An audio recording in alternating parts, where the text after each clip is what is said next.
Unit 14, problem post number 4, Systems of Inequalities.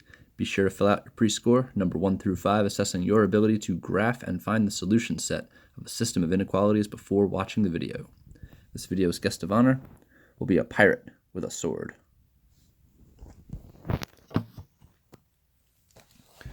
Okay, so number 1 gives us a system of inequalities, and we want to just determine if the coordinate point -5, 8 is in the solution set to this system.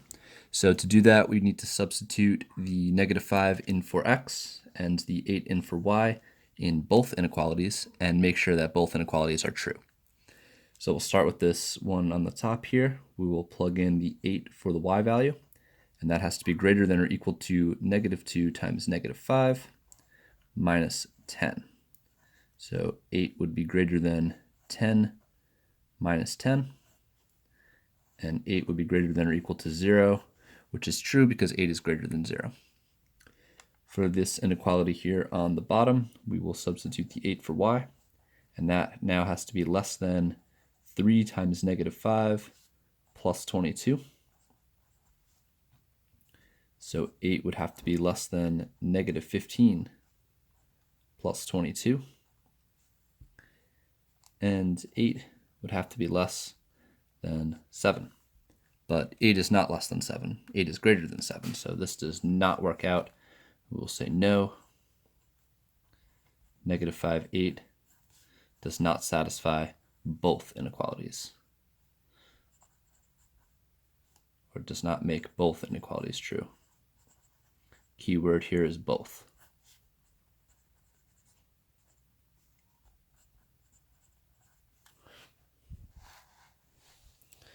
So it does not work out. All right, let's try it again with the new system, and we will have 3, -3.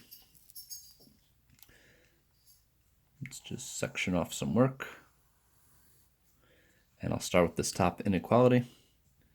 -3 less than or equal to 3 times 3 plus 4.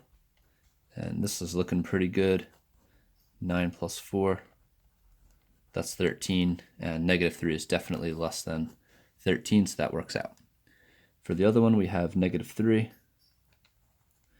has to be greater than 7 times 3 plus 22. And this one's not looking good. -3 is greater than 21 plus 22. That's a pretty big number, so no way this is going to work out. -3 is definitely not greater than 43. So again, we'll say no. 3 -3 does not make both inequalities true.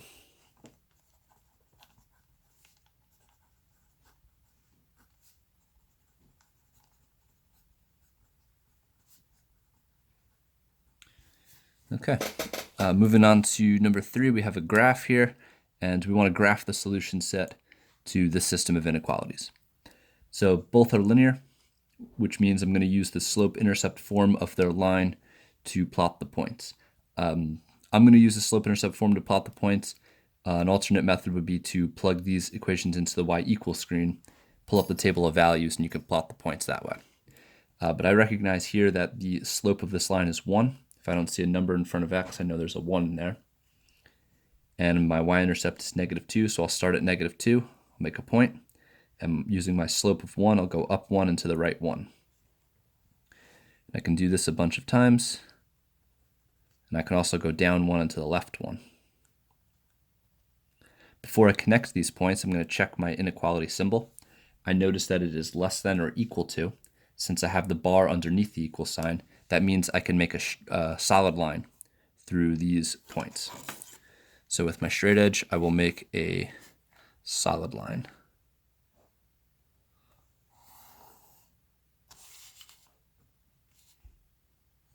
With some arrows. Now for the shading. Since y is less than or equal to, I know the shading must be below the line. My trick for this is to use the y-intercept. If it's shading below, I'm going to go everything less than the y-intercept, so downward.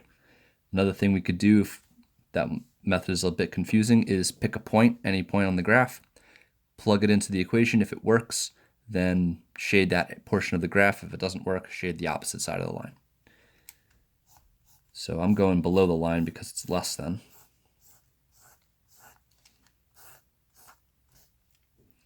Here's all my shading.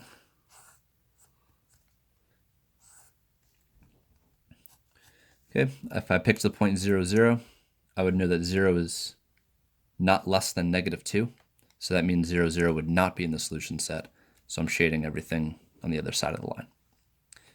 For the other line, we have y is greater than 3x minus 5. My y-intercept is -5, so I'll make a point there.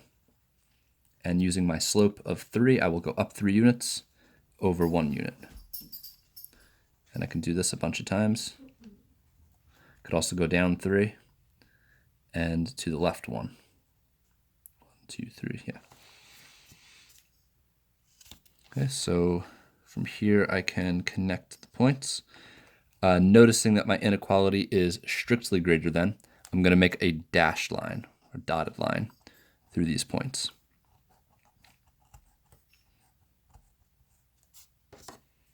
Okay, so there's my dotted line, put some arrows, and my shading is greater than, so I'm going to do everything above this line. So I'm going to look at my y-intercept, and I'm going to color in everything above the y-intercept.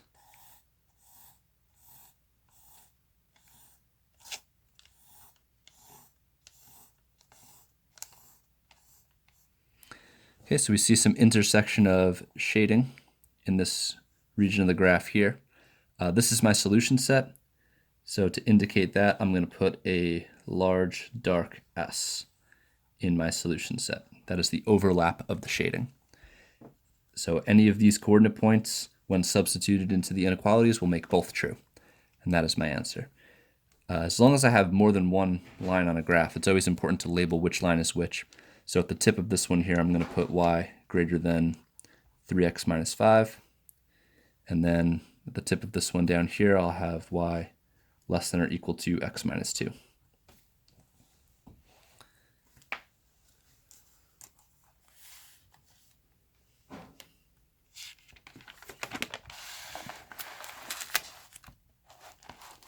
Okay, we have 2 more systems on the back that we can graph and find the solution set for.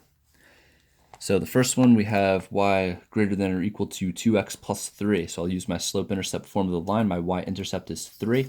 I'll start at positive 3. Then my slope is 2, so that tells me I need to go up 2 units and over to the right once. I could also go down 2 and to the left 1.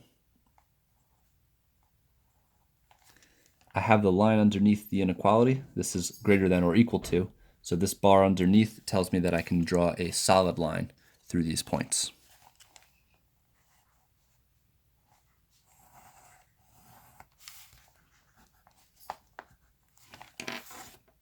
Oh no, the pirate.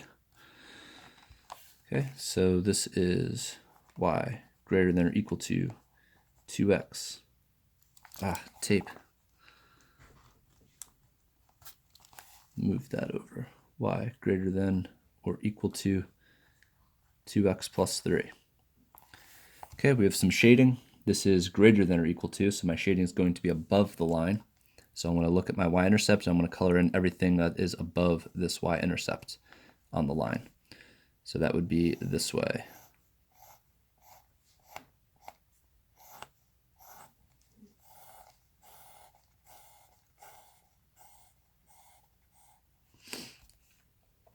The next inequality in the system is not in slope-intercept form. So before I start graphing it, I'm going to put it into slope-intercept form. To do that, I'll solve the inequality for y. I have this 2x on the same side of the inequality as y. I don't want that there, so I will subtract 2x from both sides to eliminate it. This will leave me with y greater than 3x plus 2. So now it is in slope-intercept form. I have my y isolated, my slope is 3, my y-intercept is 2. So I'll start at my y-intercept of 2. I'll go up 3 units over 1 unit. Could also go down 3 units and to the left 1 unit. This line, or this y inequality, does not have a line underneath the inequality, so I will draw a dotted line, dashed line.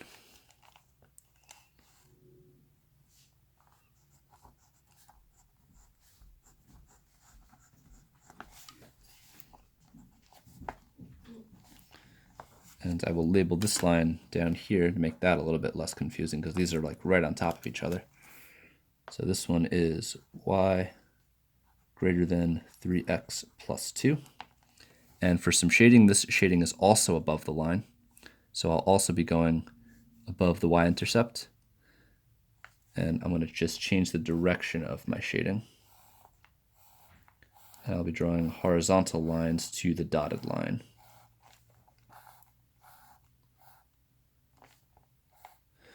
So we see a lot of intersection of shading here going on, especially in quadrant 2. This will be my solution set, and I will put a big S in this solution set,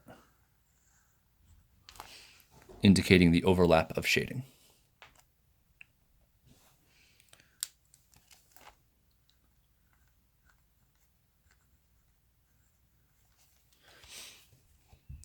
All right, last problem, number 5. We have another system of inequalities. The first one, again, is in slope-intercept form, so I can start with its y-intercept of 4, and I can go up 3 units and to the right 1 for its slope. I kind of run out of room here going up and to the right, so I'm going to go just down 3 and to the left 1. And it looks like I can do that a bunch of times. This inequality has the option of being equal to, meaning I can draw a solid line through all of these points.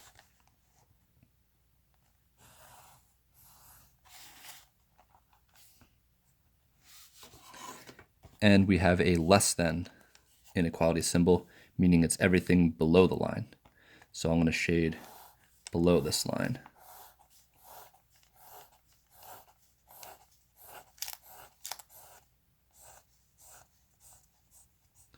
And I'll put my label, y less than or equal to 3x plus 4. The other line is not in slope-intercept form. We're not solved for y. To solve for y, I will eliminate the x by subtracting it from both sides. I have to keep in mind this negative here. I have a negative in front of the y. That doesn't go anywhere, so it's still negative y greater than 3 and x can't combine, so I'll just leave it as negative x plus 3. The negative x first to preserve slope-intercept form. Now to isolate this y, I just need to get rid of this negative. This is like a negative 1, so I'm going to divide negative 1 from both sides. When I divide an inequality by a negative, we must reverse the direction of the inequality. So this was strictly greater than. It is now going to become strictly less than. Negative x divided by negative 1 is positive x. 3 divided by negative 1 is negative 3. So there's my new inequality line. Y is strictly less than x minus 3. So my y-intercept is negative 3. I'll make a dot on that. And my slope being 1, I'll go up 1 to the right 1. Could also go down 1 to the left 1. This is a strictly less than, doesn't have the bar underneath, so my line must be dotted or dashed.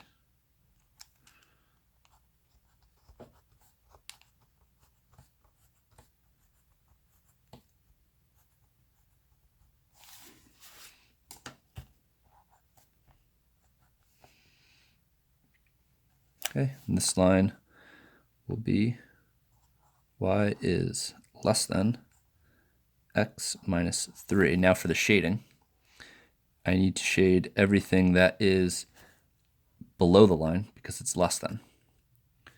So to change up the shading a little bit here, I'll angle it downward and we can see that overlap occurring mostly in quadrant 4. So this overlapping of shading, I will indicate with the big S, and this will be my solution set. Everywhere where shading overlaps is a solution. Okay, so that's that. And don't forget to fill out a post score, number 1 through 5, assessing your ability to find the solution set to a system of inequalities after watching the video.